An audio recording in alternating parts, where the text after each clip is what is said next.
Alors, je m'appelle Mireille Berton, je suis docteure en histoire et esthétique du cinéma à l'Université de Lausanne et j'ai présenté une partie, quelques réflexions issues d'un projet FNS que je dirige depuis 2021 et qui court jusqu'en 2025.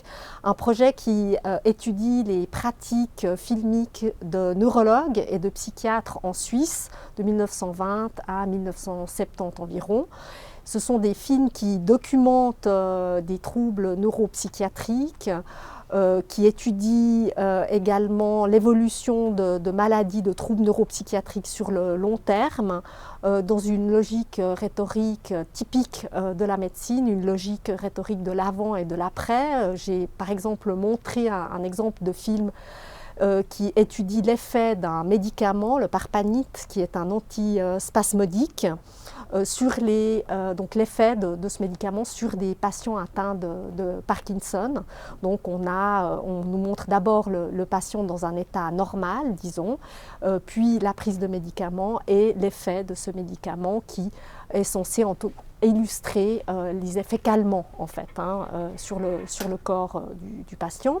Et puis plus largement, j'étudie d'autres films, d'autres types de films, comme par exemple des films qui mettent en scène la technologie, du moins qui montrent comment fonctionnent l'électroencéphalogramme ou les électrochocs, également dans un but promotionnel. Ces films étudient aussi, ces films montrent aussi la vie des patients, la vie de tous les jours au sein de l'hôpital. Il y a un exemple avec la Waldau-Fest, la fête chaque année au sein de l'hôpital de la Waldau. Et puis la plupart de ces films donc, servent aux médecins pour documenter la maladie mentale, mais aussi pour véhiculer leur savoir.